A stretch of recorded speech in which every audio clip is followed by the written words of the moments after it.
नमस्कार किसान भाइयों, आज हम आए हैं चित्तौड़गढ़ कृषि विज्ञान केंद्र पर।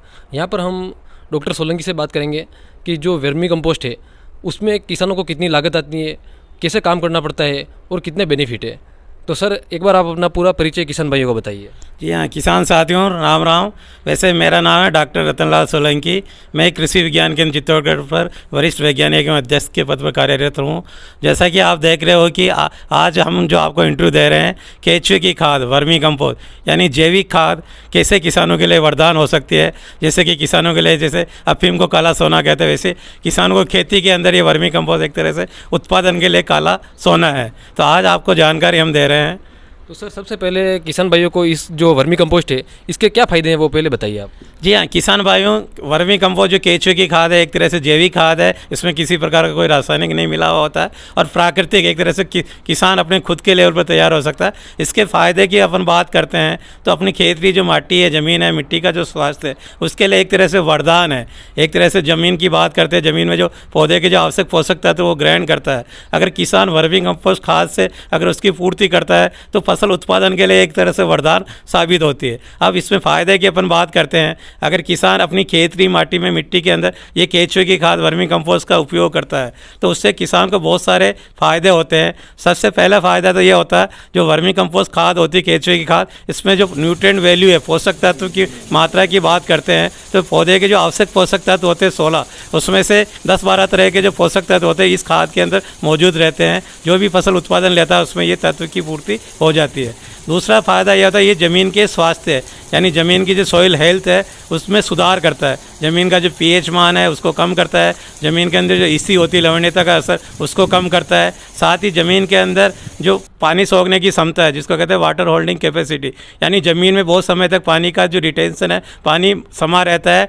ज़मीन तस कम करती है, पानी अंदर रिटेंशन होता है, जिससे कि अब फसल के अंदर पानी कम देने की आवश्यकता होती है। साथ ही जो भूमि का जो स्ट्रक्चर है, भूमि संरचना की बात करते हैं, उसके अंदर भी ये सुधार करता है। ज़मीन के अंदर भी क्या वायु संचार होता है, जल संचार होता है। अगर ये वर्मी कंपोस्ट की खाद एकदम बिल्कुल काले रंग की चाय की पत्ती जैसे दाना होता है, अगर ज़मीन के अंदर, अगर मिट्टी के अंदर इसको देते हैं तो ज़मीन के जो मिट्टी के कण है उसके अंदर ये वर्मी कंपोस्ट का दाना भी उसमें समावेश होता है, जिससे क्या ज़मीन में पोर्स की संख्या बढ़ जाती है, ज़मीन में पानी सोखने की क्षमता बढ़ जाती है। तो इस तरीके से ज़मीन में पानी की शोषण की क्षमता को बढ़ाता है, ज़मीन का स्ट्रक्चर को इम्प्रूवमेंट करता है, साथ ही पोषक तत्व की उपलब्धता में ये वृद्धि करता है। इस तरीके से किसान अगर इस खेत में वर्मी कंपोस्ट का अगर प्रयोग करता है तो किसान को फ़ायदा ही फ़ायदा है। जी सर, इसके बाद अब आप बताइए कि ये जो वर्मी कंपोस्ट है इसके लिए किसानों को सबसे पहले क्या करना पड़ेगा। जी हाँ, किसान भाइयों, अगर ये एक तरह से खाद बनने का कारखाना है, जिस तरीके से किसान रासायनिक खाद, धोड़ा काला राकोटा खाद, अंग्रेजी खाद वापरता है, वो एक तरह से फैक्ट्री के अंदर बनता है। ठीक उसी तरीके से केचुए की खाद यानी वर्मी कंपोस्ट जैविक खाद, एक तरह से ये प्राकृतिक खेती का भी पार्ट है। जैविक खाद वर्मी कंपोस्ट, इसके लिए जो कृषि आदान यानी किसान के लिए जो सुविधा क्या है, इसके लिए ज़रूरत है, आवश्यकता क्या है। सबसे पहले तो जिस किसान के घर में गाय भैंस है, यानी गोबर जिसके घर में होता है, वो आराम से किसान इस वर्मी कंपोस्ट खाद को तैयार कर सकता है। यानी घर में गोबर की या आसपास गोबर की उपलब्धता होनी चाहिए। इसके लिए जो कृषि आदान या इनपुट है वो कच्चा गोबर है। अगर जिस घर में डेयरी है या गाय भैंस है तो गोबर उसके घर में होता है, तो गोबर की उपलब्धता उसके पास में होनी चाहिए। दूसरा, इसके लिए ज़रूरत पड़ती है थोड़ा सा पानी। अगर आसपास पानी है, ट्यूबवेल है या टंकी है, या किसी से पास में टंकी या हौद बना ले, उसमें इसको पानी यानी इसमें जो नमी की जो मात्रा है 50 से 60% नमी की मात्रा मेंटेन रखनी पड़ती है। तो अगर थोड़ा सा पानी इसके पास होना चाहिए। तीसरी चीज़ इसमें ज़रूरत पड़ती है ऊपर शेड, जैसा कि आप देख रहे हो ऊपर छप्पर होना ज़रूरी है। छाया यानी छाया पक्की होनी चाहिए, परमानेंट छाया होनी चाहिए, क्योंकि ये जो खाद बनती है इसके अंदर गोबर के अंदर केचुए डालते हैं तो इसको ठंडक चाहिए, यानी ज़्यादा डायरेक्ट धूप में या खुले में ये खाद नहीं बनता है, इसलिए छाया का प्रबंध करना पड़ता है। यानी 3 चीज़, एक तो गोबर चाहिए, पानी चाहिए, तीसरी चीज़ छाया चाहिए। इसके अलावा चौथी चीज़ की ज़रूरत पड़ती है बीज, जिसको कहते हैं वर्मी कल्चर, यानी केचुए का बीज, यानी वर्म्स होते हैं, केचुए होते हैं वर्म्स। तो ये केचुए के बीज मान लिया कहीं से भी कोई किसान पहले से अगर वर्मी कंपोस्ट खाद तैयार करा तो वहाँ से 5-10 किलो बीज वहाँ से ला सकता है। नहीं तो हमारे कृषि विज्ञान केंद्र पर इसकी 2 इकाई वर्मी कंपोस्ट इकाई स्थापित है। वहाँ हम किसानों को बीज 130 रुपये किलो प्रति किलो बीज किसानों को भी उपलब्ध कराते हैं। तो ये 4 चीज़ों की आवश्यकता होती है, यानी गोबर होना चाहिए, पानी होना चाहिए, छाया का प्रबंध होना चाहिए, चौथा थोड़ा सा बीज उसको चाहिए। अगर ये 4 सुविधा उसके पास उपलब्ध है, हर किसान अपने चाहे तो खेत के ऊपर वर्मी कंपोस्ट का कारखाना तैयार कर अपनी ज़मीन में देसी खाद यानी जैविक खाद वर्मी कंपोस्ट की पूर्ति कर सकता है। अगर ये भरपूर मात्रा में अगर अपनी धरती माता में माटी में डालना लग जाए तो उसको फिर रासायनिक खाद की भी ज़रूरत नहीं होती है। और सर ये जो गोबर है वो कितने दिन पुराना होना चाहिए? जी हाँ, गोबर की अपन बात करते हैं तो जैसे किसानों के पास गाय भैंस होती है, गोबर गाय भैंस हमेशा करती है, एक गाय से 15-20 किलो गोबर इकट्ठा हो जाता है दिन रात में। तो इस तरीके से गोबर की बात करते हैं तो इसके लिए कच्चा और ताज़ा गोबर चाहिए, यानी 10 से 15 दिन पुराना गोबर भी इसमें काम ले सकते हैं, ऐसा नहीं। लेकिन किसान विशेष ये ध्यान रखेंगे, जैसे किसान जो गोबर को इकट्ठा करता है उसको रोड़ी के अंदर डाल देता है, तो रोड़ी में मान लो 2-4 महीने पुराना गोबर पड़ा और वो अगर वर्मी कंपोस्ट बेड में डाल करता है तो उसमें केंचुए उसको खाते नहीं। तो केंचुए की खाद बनाने के लिए 15-20 दिन का ताज़ा गोबर होना चाहिए, वो सड़ा हुआ काला नहीं पड़ना चाहिए, ताज़ा गोबर है उसको ठंडा करके इसमें काम में लेते हैं। जी सर। और ये जो वर्मी के लिए जो अपन बेड बनाते हैं इसकी लंबाई चौड़ाई और या जो गहराई है वो कितनी रखनी पड़ेगी? हाँ, केंचुए की खाद अगर बनाते हैं मान लिया तो इसके लिए जो जहाँ ये खाद बनाते हैं या इसको तैयार करते हैं उसको कहते हैं बेड, यानी वर्मी बेड। ये वर्मी बेड 2-3 तरह की बना सकते हैं। अगर किसान चाहे तो हिप मेथड यानी बिल्कुल खुला, जैसा कि आप यहाँ देख रहे हो, यानी ज़मीन के ऊपर भी बेड का निर्माण कर सकते हैं। दूसरा, इसको अपन कंटेनर के रूप में, यानी अपन जैसे गाय भैंस को पानी पिलाते हैं जिसको खेल कहते हैं, फो कहते हैं, उस टाइप की कुंडी भी इसकी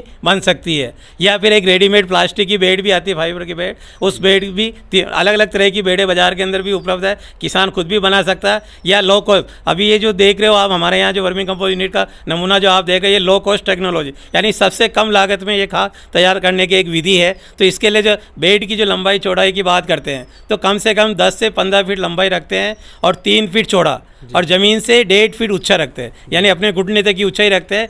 जो लंबाई चौड़ाई की बात करते थे 15 बाई 3 बाई 1.5 फीट, यानी 15 फीट लंबा, 2.5 से 3 फीट चौड़ा और 1 से 1.5 फीट ऊंचाई रखते हैं। तो ये बेड का आकार होना चाहिए, क्योंकि हमेशा इसमें लॉजिक ये रहता है 3 फीट से ज़्यादा कभी भी बेड को चौड़ा नहीं रखना चाहिए, क्योंकि बेड की जो चौड़ाई है वो डिपेंड करती है अपना जो हाथ है लंबाई, अपना हाथ इस बेड के अंदर क्या, जब ये खाद बनाते हैं या खाद को निकालते हैं या गोबर डालते हैं तो सारा काम हाथ से होता है। इसके अंदर बेड जहाँ है उसमें पाँव, ऐसे पाँव नहीं दिया जाता। अगर पाँव देखेंगे तो इसके अंदर क्या वर्म्स रहते हैं, केंचुए रहते हैं, तो अपने वजन से वो मर जाते हैं। इसलिए जब बेड की जो आकार की जो चौड़ाई है 3 फीट चौड़ाई रखते हैं, क्योंकि 1.5 फीट अपन इधर से काम कर सकते हैं, 1.5 फीट उधर से अपन हाथ चला सकते हैं। जब इस बेड में चला हाथ और खाद को निकालना है, गोबर भरना, तो अपन आराम से इसको भर सकते हैं और खाली कर सकते हैं। तो इस तरीके से लंबाई की चौड़ाई या ऊंचाई की बात करते हैं 15 बाई 3 बाई 1.5 फीट का इसका आकार रखना चाहिए।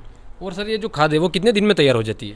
जी हाँ, केंचुए की खाद की तैयार करने का जो अपन विधि का या समय की बात करते हैं, तो ये जब केंचुए की खाद बनने का समय करता है किसान, उसको उपयुक्त कंडीशन यानी दशाएं क्या दे रहा है, टाइम से उसको गोबर खिला रहा है कि नहीं खिला रहा, ऊपर छाया का प्रबंध बराबर किया कि नहीं किया, बीच में जो इसमें पानी की छिड़काव करना पड़ता है, नमी की जो मात्रा रखनी है, अगर वो तीनों बराबर मात्रा में इसकी देखभाल करता है, समय पर इसका पानी छिड़कता रहता है और इसको डार्कनेस के लिए बोरी भी ढक देता है, तो ये आपका 45 से 60 दिन के अंदर ये खाद तैयार हो जाता है। दूसरी बात इसमें निर्भर करता है, जब वो पहली बेड वो बना रहा है उसके अंदर बीज कितना डालना, जो केंचुए डालना वर्मी कल्चर, अगर वो वर्मी कल्चर शुरू में ही कम डालेगा तो बेड आपका 45-60 दिन की जगह वो 3 महीने भी ले लेते माल्या, यानी 90 दिन 120 दिन भी ले लेते। इसलिए पहली बार तो किसानों को यही सलाह है, जब वो एक बेड, जैसा कि ये आप सामने देख रहे हो, ये एक बेड है, यानी इसकी 20 फीट की या 15-20 फीट लंबा है, 3 फीट चौड़ा और 1 फीट ऊंचा है, तो कम से कम इसके अंदर 10 किलो केंचुए, जिसको वर्म्स कहते हैं, वर्मी कल्चर कहते हैं, 10 किलो केंचुए कहीं से भी अगर लाकर वो इसमें डाल देता है और सही तरीके से इसको अगर बनाता है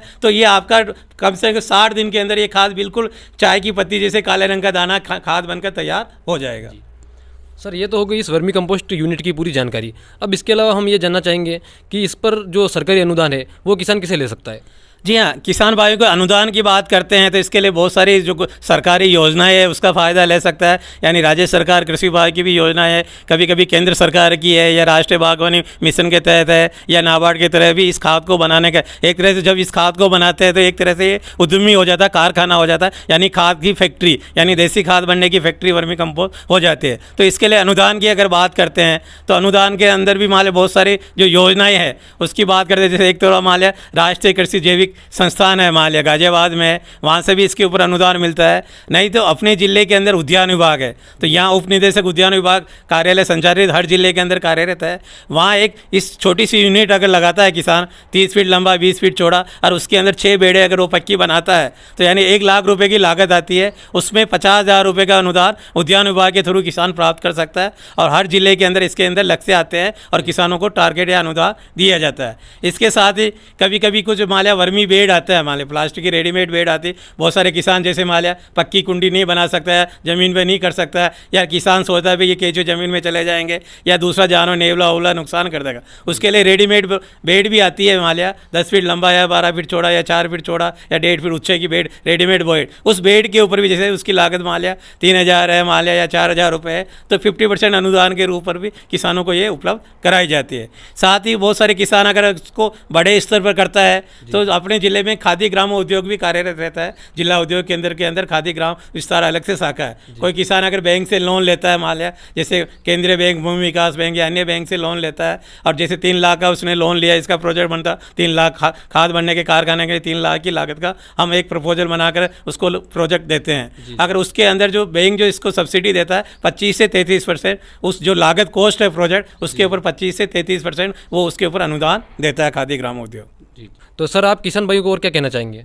जी हाँ, किसान भाइयों, अगर किसान खेती में लागत कम करना है और अपनी धरती माँ यानी अपनी खेत की जो माटी है, ज़मीन है, उस ज़मीन को स्वास्थ्य अच्छा रखना है, ज़मीन को टिकाऊ रखना है। क्योंकि आजकल जो किसान अन्न पैदा कर रहा है या सब्जी पैदा कर रहा है या फल पैदा कर रहा है उसमें अत्यधिक मात्रा में रासायनिक खाद, रसायन या खरपतवारनाशी डाला, जिससे जो चीज़ पैदा हो रही, चाहे भले गेहूँ पैदा हो रहा है, मक्का पैदा हो रहा है, अनाज पैदा हो रहा है या सब्जी पैदा हो रहा है या फल पैदा हो रहा है, उसमें सब में जहर आने लग गया, जिससे कि आम आदमी भी खा रहे हैं, उनका स्वास्थ्य भी दिन प्रतिदिन खराब होता जा रहा है। और बहुत सारे किसान वर्ग के परिवारों का आधे से ज़्यादा पैसा जो है सफा खाना हॉस्पिटल में खर्च हो रहा है। अगर किसान इस जैविक खाद वर्मी कंपोस्ट को अगर बढ़ावा देता है और अपने खेतों में डालता है तो उससे क्या ज़मीन का स्वास्थ्य भी सुधरता है, ज़मीन में टिकाऊपन भी रहता है, साथ ही जो चीज़ पैदा होगी वो चीज़ भी गुणवत्ता युक्त पैदा होगी। और जो पैदा होगा, चाहे भले गेहूँ पैदा हो रहा, मक्का पैदा या सब्जी या फल पैदा हो रहा, उनको आम आदमी भी खाएंगे तो उनका स्वास्थ्य भी अच्छा रहेगा और उससे ज़मीन तो अच्छी रहेगी, ज़मीन के अलावा मनुष्य के स्वास्थ्य भी अच्छा रहेगा, साथ ही अपना जो ये वातावरण है, वायुमंडल है, ये भी सुरक्षित रहेगा। तो यानी किसान थोड़ा सी मेहनत अगर कर लेगा, अगर जैविक खाद खुद तैयार करके अपनी धरती में डालेगा, ज़मीन में डालेगा, तो खेती में लागत भी कम आ जाएगा और धीरे धीरे उसका फ़ायदा भी अच्छा होगा। बहुत बहुत धन्यवाद सर। उम्मीद है कि किसान भाई आपको ये वीडियो पसंद आया होगा। इस वीडियो के बारे में आपकी क्या राय है कमेंट सेक्शन में ज़रूर बताएं, और कौन से विषय पर आप वीडियो देखना चाहते हैं वो भी आप कमेंट में बता सकते हैं। धन्यवाद।